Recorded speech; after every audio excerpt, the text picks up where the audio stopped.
मुअज़्ज़िज़ नाज़रीन इकराम, अस्सलामु अलैकुम।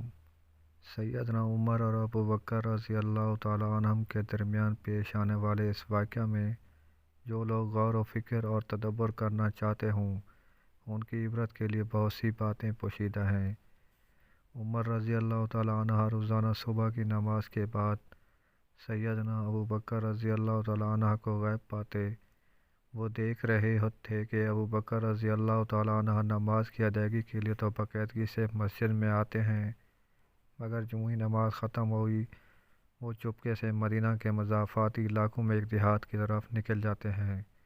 कई बार इरादा भी किया कि सबब पूछ लें, मगर ऐसा ना कर सके। एक बार वो चुपके से हज़रत अबू बकर रज़ी अल्लाह तआला अन्हु के पीछे चल दिए। सैयदना अबू बकर रज़ी अल्लाह तआला अन्हु देहात में जाकर एक खैमे के अंदर चले गए।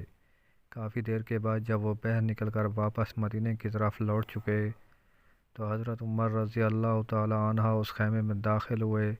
क्या देखते हैं कि खैमे में एक अंधी बुढ़िया दो छोटे छोटे बच्चों के साथ बैठी हुई है।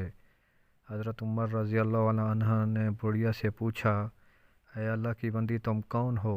बुढ़िया ने जवाब दिया, मैं एक नाबीना और मुफलिस और नादार औरत हूँ। हमारे वालिदैन हमें इस हाल में छोड़कर फौत हो गए हैं कि मेरा और इन दो लड़कियों का अल्लाह के सिवा कोई और आसरा नहीं है। हज़रत उमर रज़ी अल्लाह तआला अन्हु ने फिर सवाल किया, ये शेख कौन है जो तुम्हारे घर में आता है? बूढ़ी औरत, जो कि हज़रत अबू बकर रज़ी अल्लाह तआला अन्हु की असलियत नहीं जानती थी, ने जवाब दिया कि मैं इस शेख को जानती तो नहीं, मगर ये रोज़ाना हमारे घर में आकर झाड़ू देता है, हमारे लिए खाना बनाता है और हमारी बकरियों का दूध धोकर हमारे लिए रखता और चला जाता है।